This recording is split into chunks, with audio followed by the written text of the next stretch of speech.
ಈ ಅಭಿವೃದ್ಧಿ ವಿರೋಧ ಪಡಿಸಿರುವಂತಹ ಶಾಸಕರ ಸಂಸದರ ರಾಜೀನಾಮೆ ಪಡೆಯಲೇಬೇಕು. ಪ್ರಹ್ಲಾದ್ ಜೋಶಿ ರಾಜೀನಾಮೆ ಕೊಡಲೇಬೇಕು.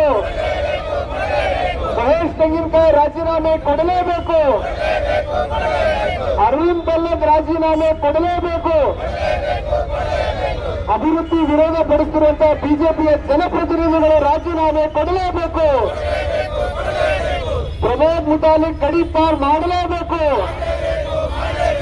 ಅಶಾಂತಿ ಸೃಷ್ಟಿಸುತ್ತಿರುವ ಭಾರತೀಯ ಜನತಾ ಪಾರ್ಟಿಯ ಹೋರಾಟಗಾರರನ್ನ ಗಡೀಪಾರ್ ಮಾಡಲೇಬೇಕು. ಆರ್ಎಸ್ಎಸ್ ಏಜೆಂಟರನ್ನ ಒಳಗೆ ಹಾಕಬೇಕು. ಶಾಂತಿ ಭಂಗ ಮಾಡುತ್ತಿರುವ ಆರ್ಎಸ್ಎಸ್ ಹೋರಾಟಗಾರರನ್ನ ಬಂಧಿಸಬೇಕು. ಶಾಂತಿ ಪ್ರಿಯ ಹುಬ್ಬಳ್ಳಿಯನ್ನ ಹಾಳು ಮಾಡುತ್ತಿರುವ ಆರ್ಎಸ್ಎಸ್ ಬಿಜೆಪಿಯನ್ನ ಬಂಧಿಸಬೇಕು. बोलो भारत माता की, बोलो कांग्रेस पार्टी की, बोलो ಹುಬ್ಬಳ್ಳಿ ಮಹಾನಗರಕ್ಕೆ. ಇವತ್ತಿನ ದಿನ ತಮಗೆಲ್ಲರಿಗೂ ಗೊತ್ತಿರುವಂಗ ಆಸರ್ ಬಂಡ, ಆಸರ್ ಓಣಿ, ಆಸರ್ ಮೊಹಲ್ಲ ವಿವಿಧತೆಯಲ್ಲಿ ಏಕತೆ ಕಾಣುವಂತ ದೇಶ ಭಾರತ ದೇಶ. ಪ್ರತಿಯೊಬ್ಬರು ಅದಕ್ಕೊಂದೊಂದು ಹೆಸರನ್ನ ಇಟ್ಕೊಂಡು ಬಂದಿದ್ದಾರೆ. ಈ ಹಿಂದೆ ಹುಬ್ಬಳ್ಳಿಯ 3000 ಮಠಕ್ಕೆ ಗುರುಸಿದ್ದ ಹೊಂಡ ಅಂತ ಹೇಳ್ತಿದ್ವಿ. ಇವತ್ತಲ್ಲಿ ಗುರುಸಿದ್ದೇಶ್ವರ ಶಾಲೆ ಕಟ್ಟಿದ್ದಾರೆ.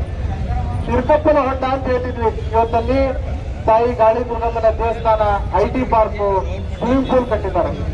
ಕಾಲಕ್ರಮೇಣವಾಗಿ ಅರ್ಬನೈಸೇಷನ್ ಆಗ್ಬೇಕಾದ್ರೆ ಇವತ್ತಿಗೂ ಆ ಆಸ್ತಿ ಬ್ರಿಟಿಷರ ಕಾಲದಿಂದ ಹಿಡ್ಕೊಂಡು ಇವತ್ತವರೆಗೂ ಆ ಆಸ್ತಿ ಪಾಲಿಕೆ ಹೆಸರಿನಲ್ಲಿದೆ.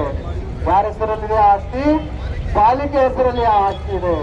ಆ ಆಸ್ತಿ ಇರುವಂತ ಪಾಲಿಕೆ ವ್ಯಾಪ್ತಿಯ ಸದಸ್ಯ ಇಕ್ಬಾಲ್ ಲೋಳೂರ್ ಅವರು ರಸ್ತೆ ಅಭಿವೃದ್ಧಿ ಮಾಡಬೇಕಂತ ಹೇಳಿ ತಮ್ಮ ಅನುದಾನದಿಂದ ರಸ್ತೆ ಅಭಿವೃದ್ಧಿ ಮಾಡೋದಕ್ಕೆ ಅಲ್ಲಿ ಪುಷ್ಕರಣಿ ಇದೆ ಅಂತ ಹೇಳಿ ಭಾರತೀಯ ಜನತಾ ಪಾರ್ಟಿಯವರು ವಿರೋಧ ಮಾಡ್ತಾ ಇದ್ದಾರೆ.